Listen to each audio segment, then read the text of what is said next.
Okay, so to load the WIS system, you'll get a URL which will be sent out. If you have access already, it'll be a new URL link, and then you just paste it into your browser, and then you'll be brought into this screen. So this is the home page for the WIS system. So as you can see in the top right, it will tell you your health board that you're set up under. If you are set up under multiple health boards, so you have access to more than one, and you need to navigate between the 2 or 3, if you select the drop-down list, the health boards that you have access to will health boards that you have access to will be displayed in this list. And then if you need to swap, all you need to do is just click, and then it'll swap you then into the other health board. So as you can see, I just clicked Hywel Dda, and now I'm in the Hywel Dda health board. But I do actually need to be in BCU because that's where all my test data is. So I'm going to swap back to BCU. What we've also got then is your name and your NADEX, and you've got a location. So this is telling me at the moment that I don't have a location set, which is correct because I've only just come into the system and I haven't set one. So what we're going to do now is we're going to set a location, and then we're going to go through some of the stock screens. So to set your location, you need to select locations from the main menu bar on the left-hand side. So if I click, this is your reference screen then. So this is all the locations that are set up underneath your health board. You'll be defaulted onto the search tab, and all locations will default to active. You do get the option to search by inactive, active, or you can search by all, but it'll always default onto the active ones. To search for a location, you can either type in the name, the postcode, or the code. So if I type in NWIS, for example, that's my test location, I do have to physically press the search button to be able to perform a search. And then as you can see then, my location has come back. So anything that has NWIS in the name or whatever you've typed into the search box, if it matches, it'll pull back all of the locations that match that search. The Your Locations tab then, this is your legitimate relationships. So if you know that you have a specific location that you're going to constantly use, or multiple locations that you know you're going to constantly use, this is like a quick reference tab. So instead of being taken into the search tab and having to go through like the long list, you can set your locations, and then it's just a quick access way. So you know you can come in here and your location will always be there for you, basically. I am going to go back to the search tab though, and I'm going to search for my location again. And then to drill down further into the location, you just select the View Location button. What you'll notice now is at the top is telling me that my location is now set to NWIS test. So by clicking that View Location button, I'm now actually in the location and it's been set. You'll also see on the left-hand side then I've got some more options that are showing underneath my location. So I've got sessions, I've got stock and vaccination defaults. So it's just quick navigation links into those screens. This is the overview page. So it's just telling me what sessions that I've got set up today for my clinic. And again, I got some quick navigation links into different screens. And then I've also got just a little bit of reference data at the top as well. So what we're going to do, we're going to go into our stock screens. So you can either go via the button in the middle of the screen, or you can go via the main menu bar, but we're going to go via this link.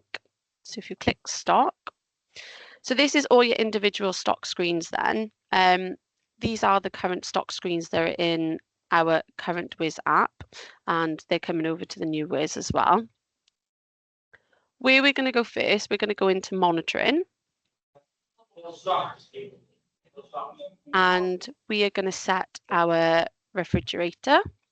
So you defaulted onto the refrigerator monitoring tab, but you do need to set a fridge up. So what I'm going to do is I'm going to just navigate over to the refrigerators tab.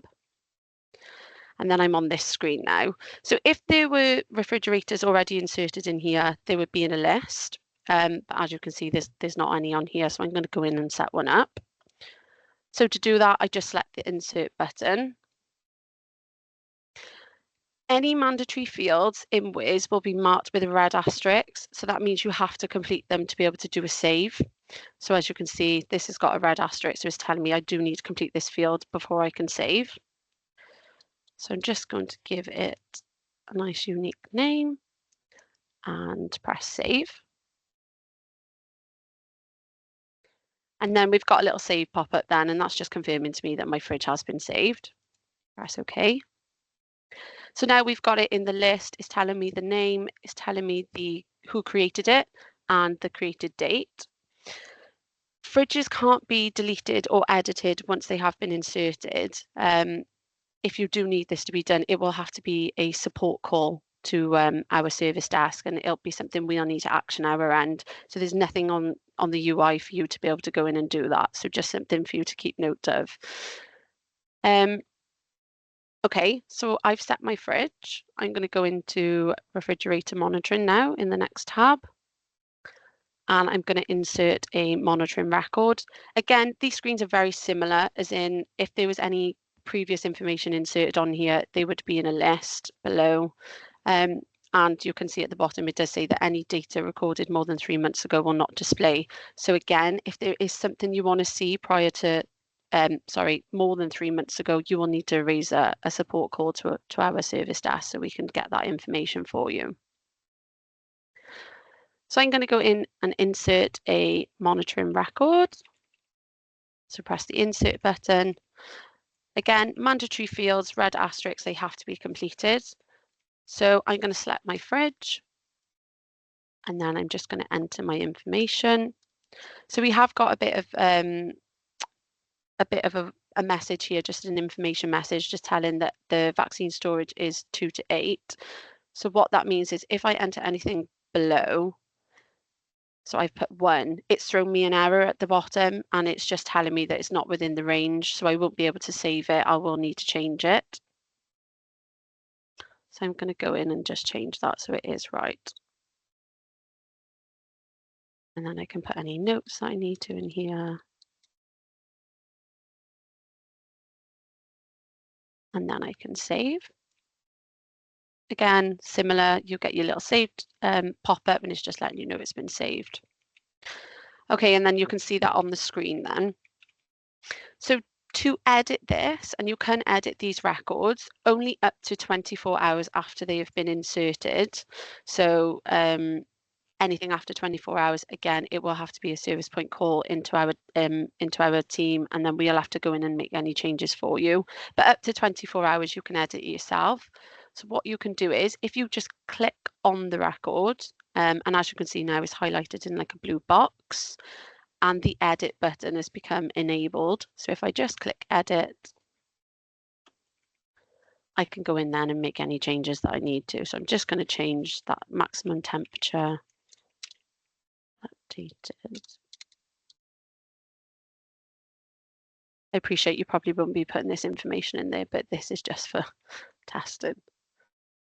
And that's saved. And then as you can see, it's updated and it's been reflected on the screen there.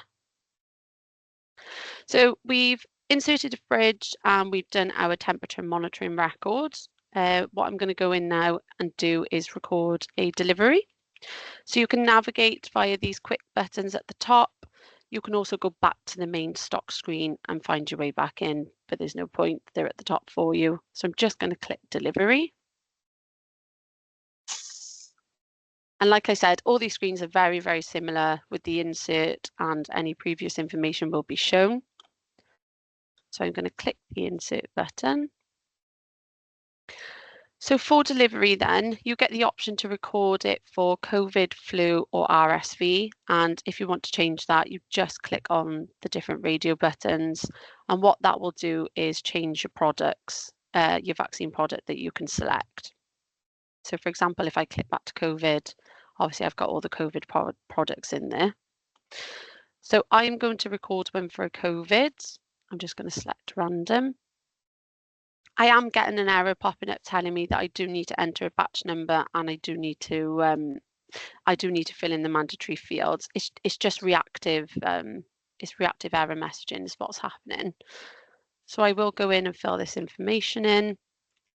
I've put my batch number in, my quantity of vials, so you can use the arrows to increase the numbers, or you can just type in. The expiry date is defaulted to today's date, and so is the time. So again, if you want to change that, then you can. You can use the calendar to change the date, or you can type it in the field. And same as the time, you can select the little clock, and then you can choose whatever time you want to, or just type it in. And then I'm going to do my total number. So you're receipted by, this will be all users that are set up in the WIS system at the moment. So I'm just going to choose somebody really random, and then I'm going to press save. So that's saved now. My record's there. Again, if I want to edit it, I can just select it. It's now highlighted in this blue box, and I can press the edit button and I can go in and change it if I need to. I just increase that, and I'm just going to change the batch and save. And as you can see now, that's updated and reflected on the screen. Okay, so we've done our fridge, we've done our temperature monitoring record, we've inserted a delivery. What we're going to do next is go in and do stock control. So I'm just going to click the button to take us to the stock control screen. And I'm going to insert a vaccine stock check. Again, you get your radio buttons. You could do it for COVID, flu, or RSV, and that just alternates your products that you can record it for. The date and time of stock check has defaulted to today's date and time. Again, you can edit this either via the calendar or the clock, or you can free type into the field. For the vaccine, then I'm just going to choose random. And again, it's giving me an error. It's reactive error messaging. It's telling me that I do need to enter a healthcare professional that the stock check has been completed by. And total number of vials on site. Stock check. Again, I'm just going to choose random, and then I'm going to press save. And that's saved. So that's my stock check that's been inserted. And if I want to edit, I can press the edit button and change any information. What you'll notice is some fields have, some products have vial presentation. So if your product doesn't have that, the fields will still show, but it'll show blank. It's just that some have it and some don't. Obviously, if I had recorded a vial presentation, then it would be reflected below. So that is stock control. We go into the wastage screen then, and we can insert vaccine wastage. So again, we can choose COVID, flu, or RSV. We select our product. Again, if it has a vial presentation, then you'll have to fill that in as it's mandatory. And then you just can free type, or you can use the arrows to increase or decrease.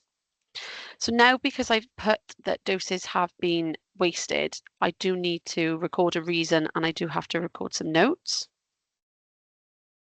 So the reason is a drop-down field. So you just choose one of the options that's applicable to you. And then just insert any notes.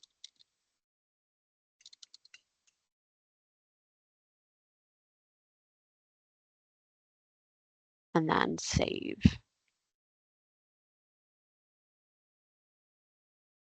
Okay.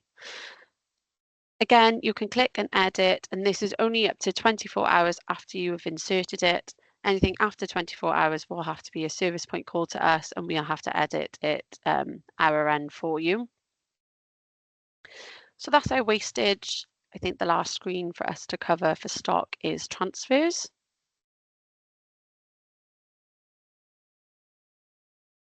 So we can go in, we can select insert.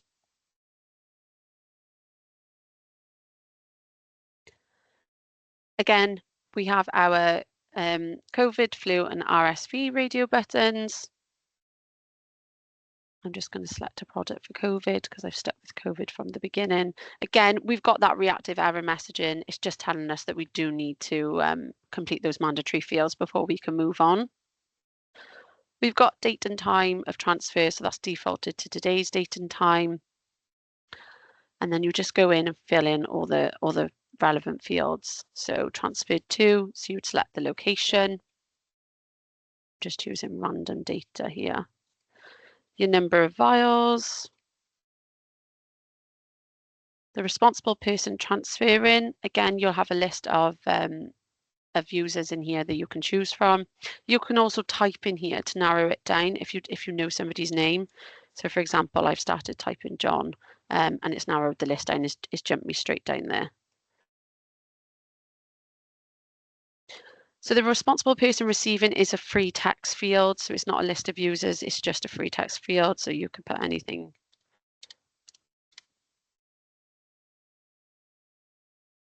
And then the staff type is also a free text field.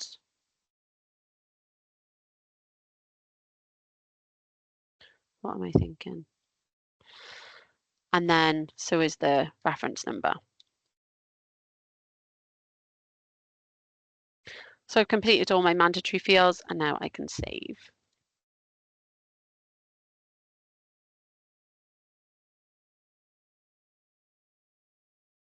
And again, if I click on it, I can edit only up to 24 hours after it's been inserted. So that is all of the stock screens within the location. If I just use this breadcrumb in, I can also navigate back to previous screens. It's just quicker. So I'm just going to go back to my location. So taking you through all of the stock screens, what I'm going to do next is I'm going to show you how you would set your vaccination defaults for your clinic. So you've come into your location, you've selected it and you're on the overview page. So you can either select the vaccination defaults button here, or you can select it from the main menu on the left-hand side. So for those who don't know what vaccination defaults are, it basically, when you get into the consultation form and you have to fill in, your product, your batch number, your expiry date and things like that. Obviously, it can be quite labour intensive. There's quite a lot of fields. If you go into your location and you set up a vaccination default, what that can do is when you get into the consultation form, which I will show you, you can select the drop down and it'll pre-populate these details for you. So this is across a location. In Current WIS, for those that use Current WIS, it's user specific, but that's changed now. So this will be across a location. So if I went in and set up a default for COVID-19, for example, and then I don't know, Alid came in to the same location, he would be able to use the same vaccination default. So this is your vaccination default screen. There's not any created at the moment, but if there was, they would be displayed in a list. So to create your defaults, you just select the Create New Default button. You then get an option to choose which vaccine you want to select it for. You also get a cancel and exit button. So if you think, oh, actually, I don't want to set these defaults, cancel and exit, it will return you to the previous screen. If you try to continue, so if I try to press continue and I haven't selected a vaccine, you'll get an error summary. And this is really consistent across the app. So what will happen is if you haven't completed a mandatory field and you select continue or you try to move on to the next page, you'll get an error summary at the top and it's a clickable link. So if you're on a page that's quite lengthy, you can select and then it'll take you to the field. And I'll show you that a little bit later as well. But yeah, it's just saying that I can't move on any further. So I do actually need to select a vaccine. So I'm going to select COVID-19, continue. Bethan, sorry, would you mind doing it for flu? Just because that's what most people are going to be using it for in community pharmacy. Yeah, of course. Yeah, no familiarity. Thank you. Yeah, that's fine. So I've selected flu. So what we get then is these fields, you can pick and choose which ones you want to set the defaults for. So they're not mandatory. If you only wanted to set the expiry date, for example, then you could. So this is entirely up to you what you want to put in there. So you select your product, and then you would select your batch numbers, expiry date,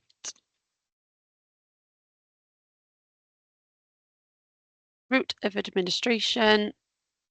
So you just choose from the options, and then your site of administration. And then you just select create default. You get a completion page, so it's just telling me that my vaccination default has now been created. And then you select close. And as you can see now, my vaccination default for flu is showing on the screen. So it's just telling me the name, the product, who updated, and then you also get the remove button by the side. If you want to expand, you just click the little plus symbol. And as you can see then, it's given me all of the fields that I filled in as my for my vaccination defaults. So obviously if you've got quite a lot in here, it's just handy to expand them open and then collapse them if you need to see further information. But just to remove them, you just select remove and it'll just load and then they'll be gone. So that's how you would set your vaccination defaults. So I've come in, I've set my vaccination defaults. Now I'm going to record an opportunistic vaccination for my patient. So they've shown up and I'm going to record a vaccine. So what you do is you would navigate to the patient search screen. You have to search using at least 3 pieces of information. So it does say it at the top here as well. But it's a combination of the first name, last name, date of birth, and postcode. Or alternatively, you can search using NHS number, and that kind of like trumps all the other fields really. So I have got a patient's NHS number, so I am going to just search by NHS.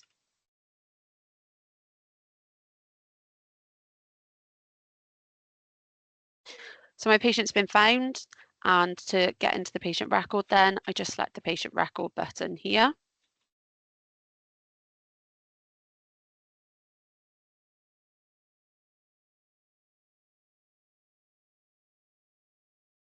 So you instantly come into the profile tab for the patient. This is just all their demographic information. As you can see, personal name, date of birth, address, their health information, so their priority group.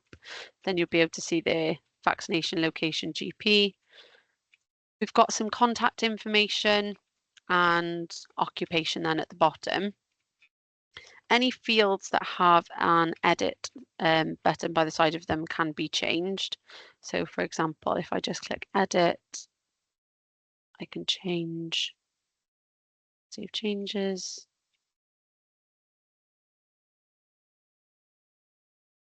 That's not good. Don't know if that liked me then. Sorry. Let's see if I can do it on something else.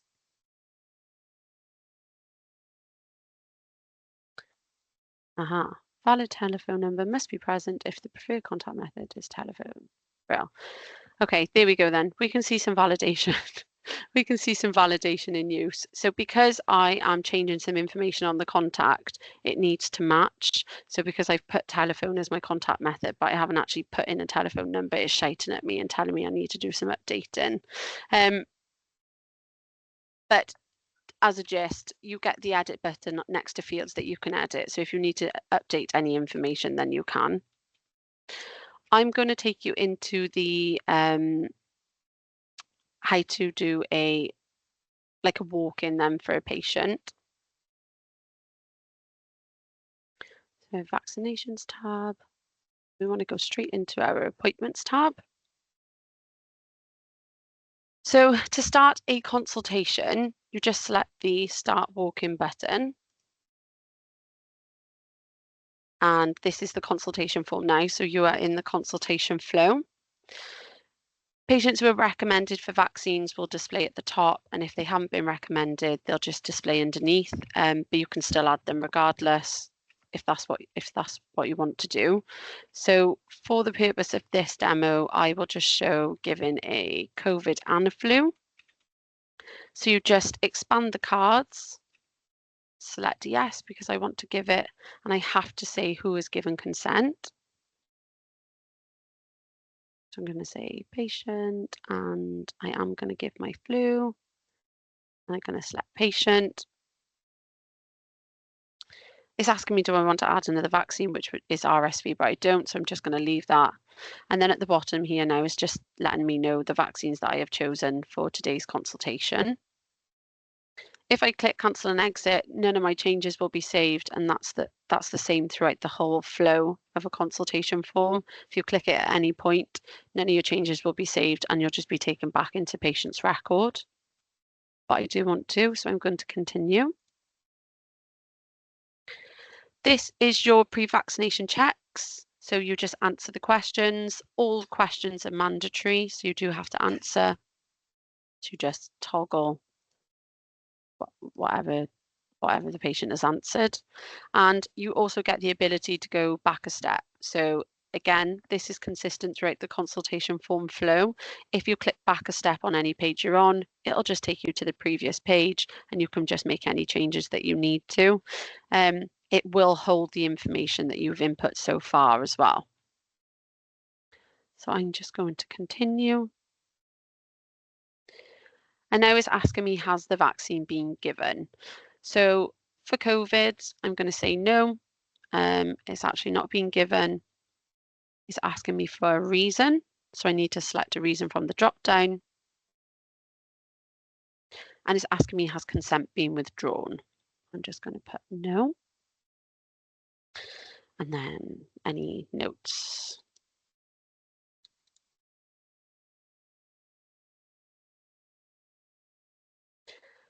And now it's asking me, has the flu vaccine been given? So I'm going to say yes. So this is the this is when we set our vaccination defaults earlier. This is where they come into play. So as you can see, you have this drop down now that says use vaccination default. If I click and select the product that I set it up for, it's pre-populated my fields for me, so I don't have to, go through and fill everyone out. Again, if that was set up for multiple flu products, they would all be in the list, and you could select, anyone that you needed to. If you don't see this when you're in a consultation form, if you don't see this drop down, it's because your location doesn't have any set. So that would be the first place I'd be going to check. So if I come in and I'm like, oh, I don't see any default setup, it's probably because none have been. So always go there first and set them. Date and time of vaccination, just a note, will always default to today's date and time, and you can edit that. So now it's asking, did the patient have an adverse reaction? So you can either say no, or if you select yes, you get some additional fields that you need to complete. So it's asking for the type, and you just select one from the drop down, and then it's asking for notes.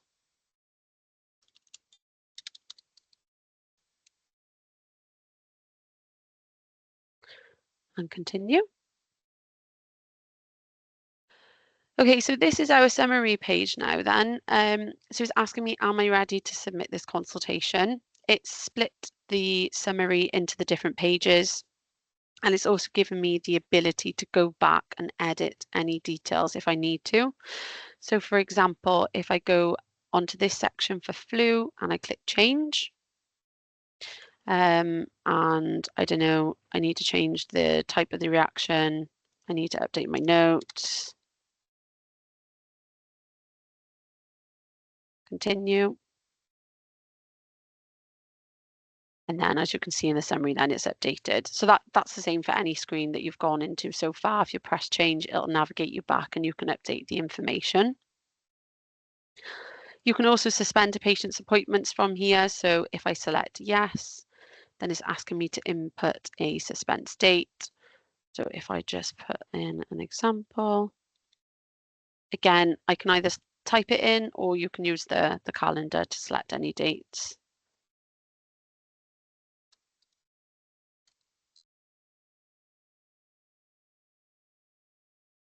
And then the last section then is vaccination details.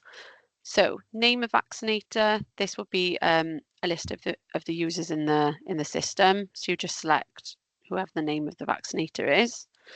Your vaccination location then, again, it will be all used locations underneath the health board. So I'm just going to select a random one. And then payment to, again, it's all used locations underneath the setup underneath the health board. And you can enter any notes, again, if you need to for the consultation. Press submit.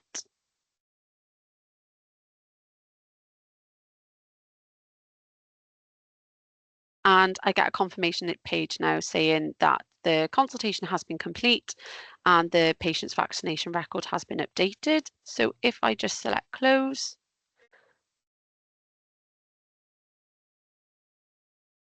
as you can see now, my suspense date that I put in on the consultation form has popped up in a nice bright yellow banner, just to make me really aware, any user that comes in, that the patient's appointments has been suspended. And then if I go into vaccinations,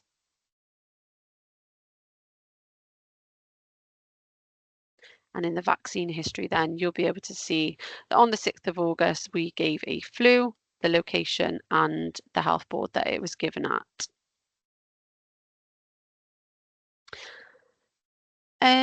In terms of demo, that's all I had planned to show. Alid, I don't know if there's anything else that you think might be beneficial, or there's anything. I mean, we are going into further detail in the weekly sessions. Have we done stock checks? Yes. Okay, sorry, I missed that. No, that's fine. No, it's fine. We did, we've done all stock screens, we've done setting vaccination defaults, and then recording a flu or COVID vaccine, given or not given. If there's, again, I am doing the weekly sessions. I know it's hard for everybody to attend them, but they will be recorded. So if there are other areas of the screen, of the system that I haven't covered that you think would be beneficial, they'll be made available as well to watch back. But I can answer any questions if anybody's got any questions, or I can navigate around. There's quite a few in the chat, so I thought maybe we could work through those. Do you want me to start sort of working through them if I ask them on their behalf, and we can that's fine. so we can answer them between us. Yeah, there were a couple of questions in the chat around the use of Choose Pharmacy, but no Choose Pharmacy is no more for flu this year. Everything is through WIS. There was Bear with me. Let me stop sharing, and then I'll have a look in the chat as well.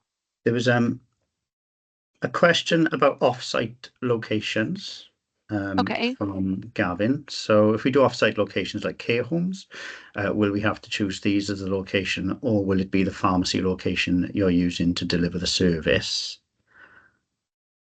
And for payment purposes, it should be pharmacy, shouldn't it? But it is, I don't know what way you would do it in the system.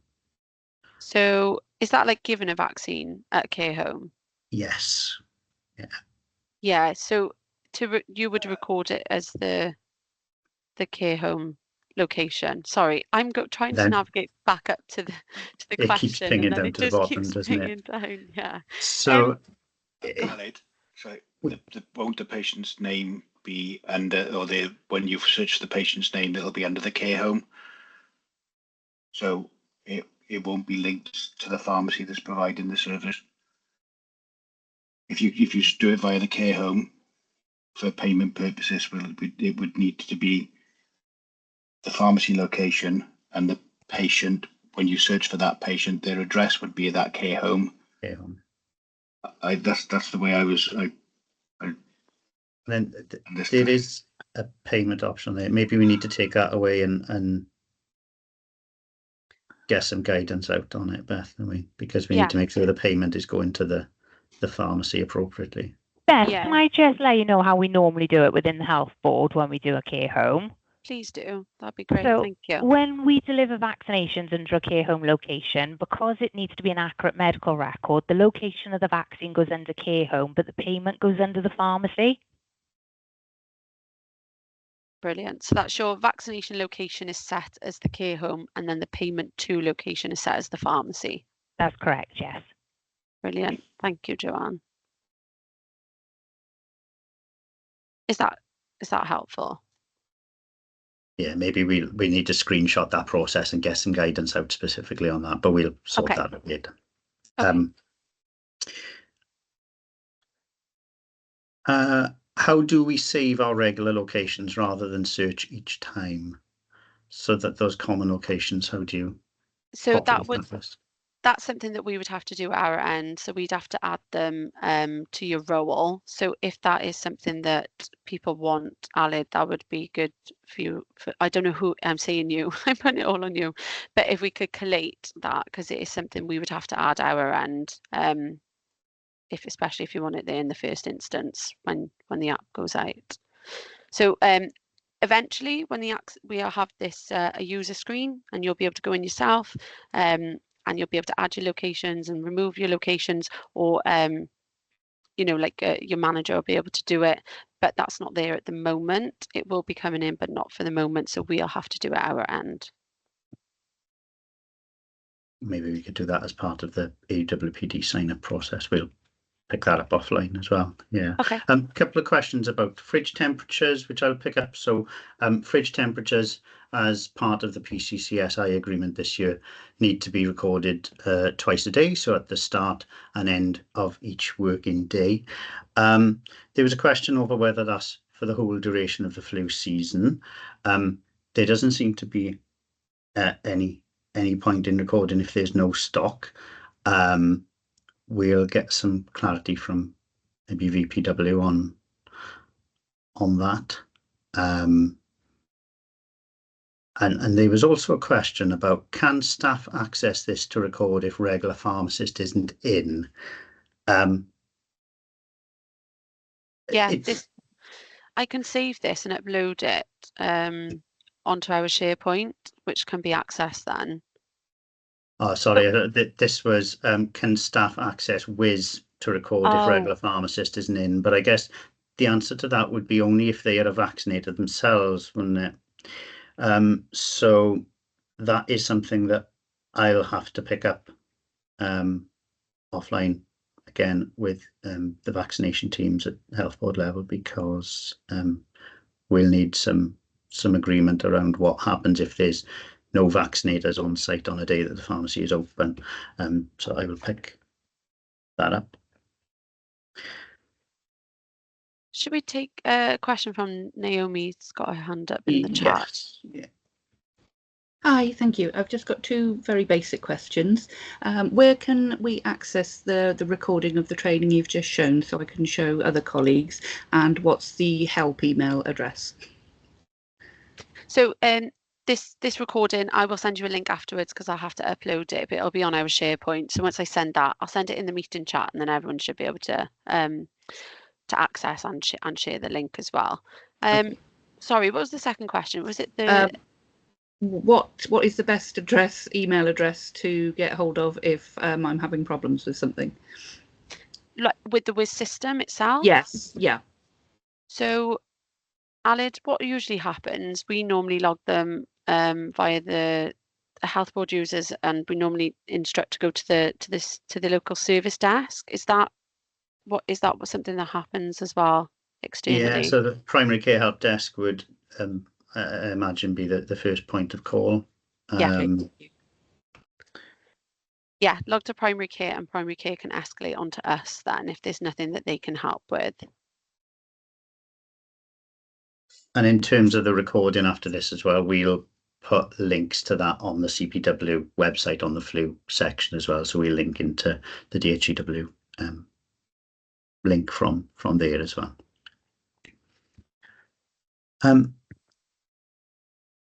There was a question in the chat from Chris. What's the difference between entered by and receipted by when booking in stock? Entered by and receipted by. Let me just check. Sorry, I'm just navigating back to the screen. I would guess is that probably literally who receipts it on site and then enters the record. Was that recording a stock check, or was that the transfer? Is that the transfer of stock? I think that is in getting stock in.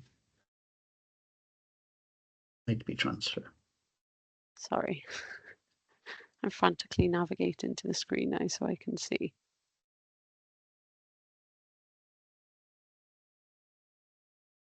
Receipted by. Yeah, so receipted by is the person who's entered by it would be the person who's entering it onto the system, or last updated by would be the person who's putting it on. So obviously if you're putting it on behalf of somebody else, then you would just change the receipted by name.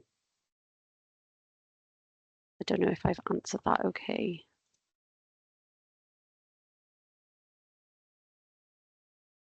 And there was a question on fridges. So we have 3 fridges. Do we need to transfer stock between fridges, or only if they go outside the pharmacy? I don't think that's something I can answer, Alid. I'm not entirely sure. Sorry. No, that's okay. I can tell you how to put it on the system. Anything I don't know what is the agreements that you follow and things like that. If you have you do have the ability to insert more than one fridge on there, and you can choose your fridges that you're transferring from and to. I don't know if that's helpful. I suppose we can get some clarity on it, but the important thing is that the site has cold chain records for all of the vaccines there, doesn't it? So maybe we'll get some clarity from VPW on what they would like to do on health boards on that. Mm-hmm. Should we take a question from Humza? Yeah. Hi guys, just a quick one. You know, the first page when we were clicking down the health boards, will it be all health boards available to everybody, or is it, because if we work across multiple health boards, how does that work? So it depends where you have a user account set up. So if you currently have a user account set up across multiple health boards, then you will see them. If you don't, then you need to request the access if that's what you need. So no, it won't be available to everybody. Who do we request that off? To NWSSP or? It would log a call to primary care to get your user account set up under different health boards. What we've asked Humza is that the detail on vaccinators is pulled across from the AWPD, so that once, in the same way as it would have been for CHOOS, so once you've completed your training and done your submission on Utidusky, that will populate the AWPD to say that you've you're able to vaccinate, and then there will be a pull across of that information, and we have asked that would populate across all health boards so that you can work across it. But I'll make sure that is going to be the case with the pull. It usually asks for one site, but is there going to be an option then to click multiple sites or multiple health boards? And that's something I can take away for you. That's I think it would be sensible for it to be. You know, that vaccination history option, is that site specific or user specific? The vaccination history, it will show across all health boards. So if anything has been put in, in another health, by that specific user, or by that specific user. No, by any user. So any user that's recorded a vaccine on the patient's record, regardless of the health board, it'll show in the vaccination history. So it's patient specific then? Yes. I see. So do you know how on CHOOS, how we can see reports of which sites have done how many vaccines, etc.? Is there an option for that here? We're working with DHCW on how they are able to produce reports for contractors. Yeah, because I want to kind of see which one of my stores are performing best and who's not, and how we can address that. Yeah, we've got that as an ask. So we're on that from a CPW perspective. Brilliant, thanks. There were a couple of more questions in the chat around choose. There was one on in default vaccinations, you don't have to select left or right. You don't, the injection site. You don't have to put an injection site in your default vaccination, do you? No, that's right. You can pick and choose what fields you want to fill in on that screen. Right. There's a question about login details, and that will be your NADEX details. As with choose.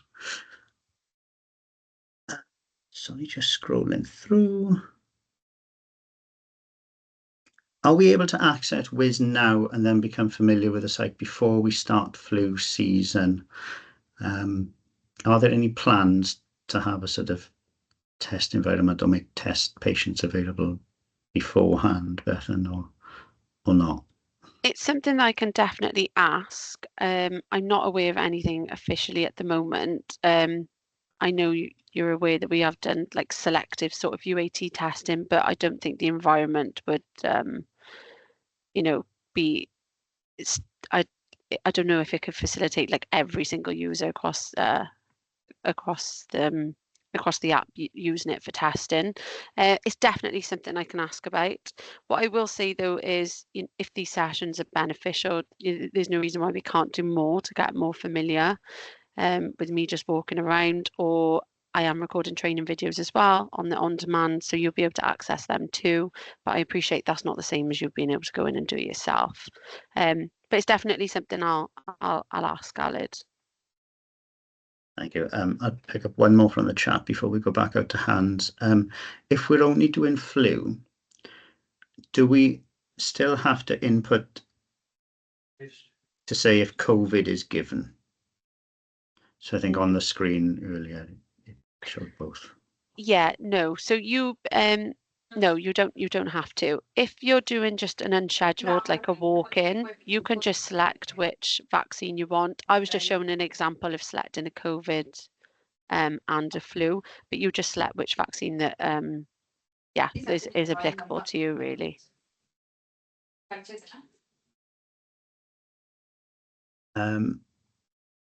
How do we record eligibility for vaccination? So this was something that I think is maybe a hangover from within Choose. So within Choose Pharmacy, you would pick an option, but there's no facility to do so within WIS. I guess that's just it's down to the vaccinator to make sure that the patient is eligible, and no requirement to record on WIS. So eligible to receive the vaccine, is it, Alice? Yes. Is that what you mean? Yeah. So the system will create a recommendation for them saying that they've been recommended. So if they're in the right priority group, then the system will create a recommendation and say, as per clinical guidance, they're recommended to have the vaccine. So we'll do it at that level. And then, yeah, anything through the consultation form then is sort of down to vaccinator. Okay,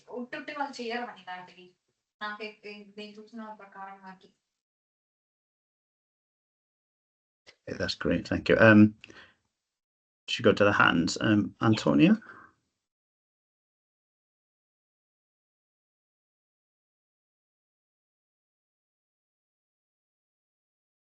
Antonia, your hand up. If you are talking, you're on mute, so we can't hear you, that's all.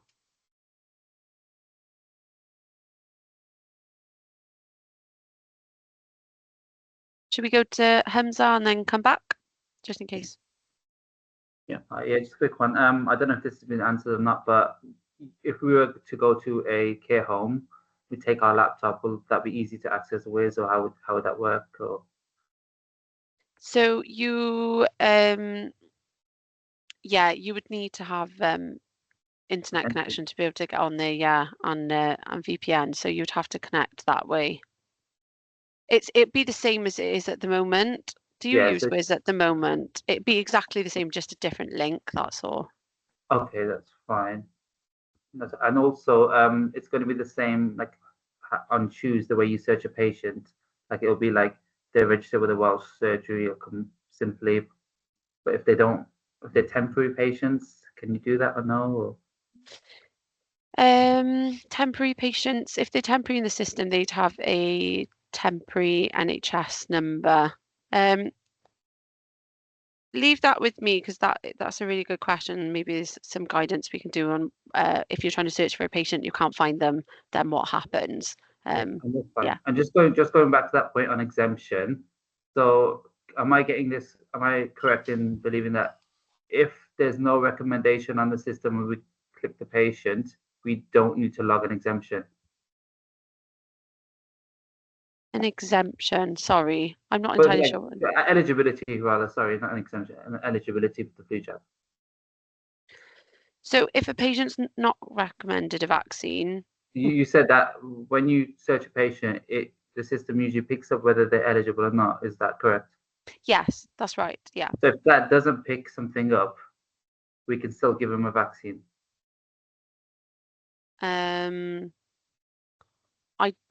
I wouldn't know how to answer that. So could I just add to that? So for example, I was thinking along the lines of the system doesn't pick someone up, perhaps if like a carer, for example, exactly, an unpaid carer at home who's looking after someone and they're eligible. Should we be documenting that somewhere as to why is there space to document that? So how it works is they have a priority group, and then that'll be calculated. So initially it'll be based off their age and if they're immunosuppressed, for example. So they'll be put into a priority group, and then everybody should be in a priority group when the system goes live. And you'll also have the ability to add additional priority groups as well. So for example, if somebody's recognised as being like an unpaid carer or they're in a care home, you can add that as a priority group. So that's their eligibility there on the patient profile. So you will have the ability to do that. So if somebody's missing that, I would say that it would be like a support call for us to investigate why somebody doesn't have one in the first instance. Can I just ask, in terms of last year, there was obviously the avian flu or the avian workers. So anybody who works with birds of any description over 50, plus also there's the health board personnel, as well as the carers, the guys who already brought up. So those two areas are something as part of the criteria and not necessarily going to be as part of the GP record. So so we need to be able to record those somewhere to justify us having given it as well. Yes, I did have a conversation, and for poultry workers, it was asked for me to pass on that when you're doing it in the consultation form or you're recording a consultation, if you pop PW in the notes on the consultation, I am in the process of doing a video for that, and there will be a user guide informing you to do that as well. But it would just be when you're in the consultation form, in the vaccination details, you'll get a notes section, and it would just be to pop PW in there if that's applicable to anybody. And further to that, what if they are patients from other parts of the UK who qualify? We have quite a lot of patients who are in their second homes or up for the weekend or whatever, and they thought they'd get their NHS jab with us as opposed to back home with the GPs because they can't be bothered to go to see the GPs in England, and that happens quite a lot. Are they allowed under WIS or not? We'll pick that up with the IMS teams and the health boards after. There was some discussion around that last year in terms of, what activities that patient's doing, that person is doing, who they may be in contact with, and the risk to the wider kind of local population then as well. So we'll pick that up and come back out to everyone with that as part of our ongoing flu guide, I think, because there's not a straightforward answer to that. There's a question in the chat about does GP get informed? of the vaccination. And are we right in saying that there's right back into vision and EMIS? Yes, from that's WIS? right. Yes, that is right, Aled. There's a question about appointments, but I think at appointments covered, also there's a question who can set appointments and how. I wonder if that's something that might need more of an explanation. Of how to book a manual appointment, is it? Yeah, who can set appointments and how? Can patients do it via the NHS app, for example? No, they can't. The clinics, you'd have to set up, if you wanted to do it through WIS, you'd set up a clinic in WIS, you'd book a manual appointment, and they would get correspondence via a letter or an SMS reminder for their appointment. You can't book in via an app at the moment.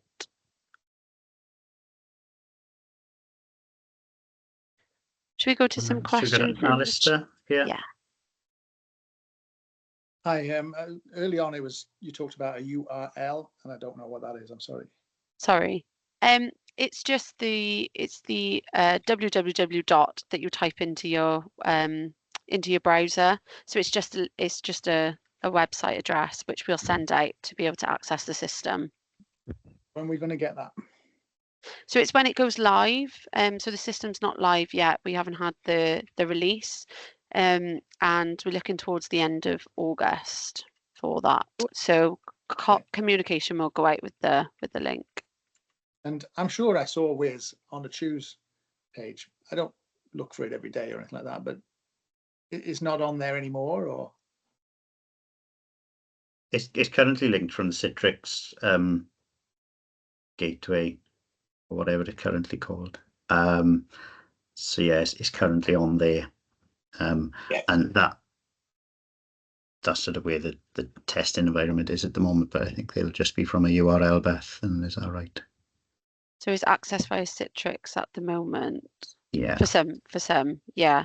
Yeah. Okay. But the comms when they come out will include, how to access, and we'll have all the necessary URLs and things in that as well. The comms from DHCW, and we'll share it from a CPW perspective as well. So it'll be separate from Choose completely then, yeah? Yeah. Okay, thank you. Thank you. Robert?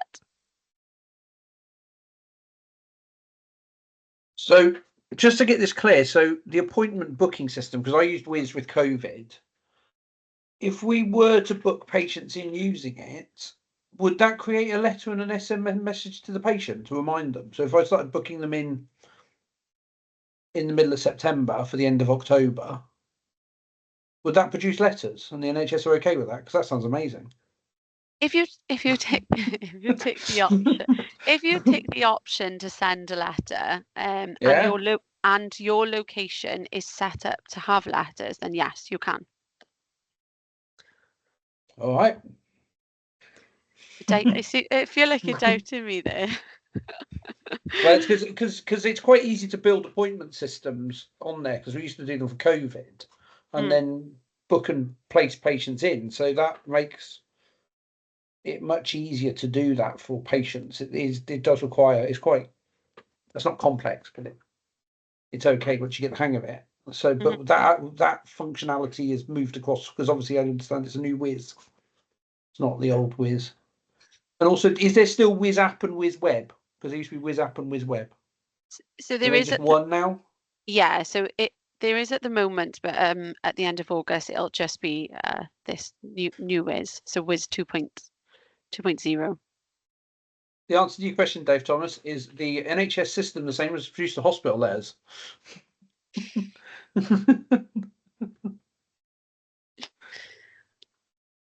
Should we go back to the chat? So there's a question about WIS being off NHS network, and I think the answer to that will be yes. It will be available via MFA, won't it?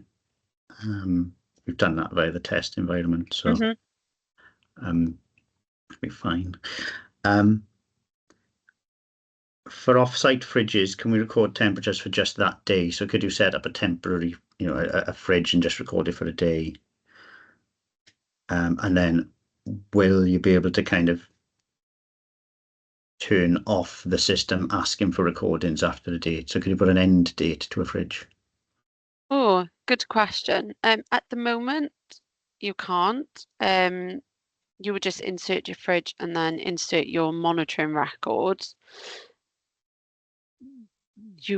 No, there is no sort of end date at the moment on front end that you could input, but I'll take that away and maybe try and think of sort of like a workaround or an improvement for that. So what is it you would just want to put a fridge on as a temporary fridge?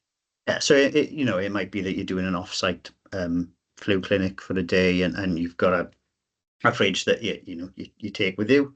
Yeah. And obviously you want to have records of that as a cold chain, but you don't want the system to keep telling you to check that fridge once you've done your off-site. Okay.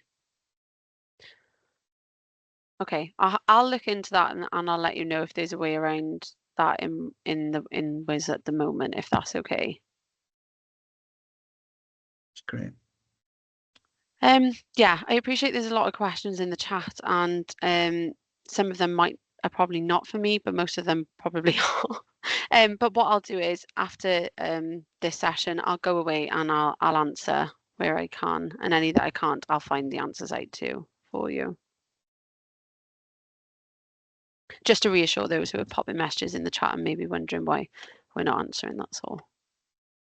Yeah, I think there's quite a lot there, isn't there? So we'll work with answers together and put something together that will cover the WIS stuff and maybe some of the wider queries around the delivery of the service as well, because I think we'll need to pull in IMS teams and VPW as well on that. Okay, well, are you happy if we just stop recording that for a moment?